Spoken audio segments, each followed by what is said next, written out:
A consumer first alert about a scam targeting music lovers, making sure you don't get played.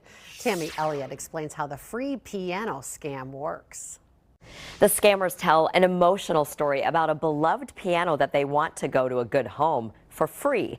The Wisconsin Better Business Bureau says scammers are targeting churches, schools, and music lovers. And they have more than 100 complaints into the Better Business Bureau scam tracker about the free piano scam. A person saying they want to give away their piano because a family member died. Several people report it's a baby grand piano in perfect condition. And the catch is you have to pay the moving fees, almost $2,000, which turns out to be a scam.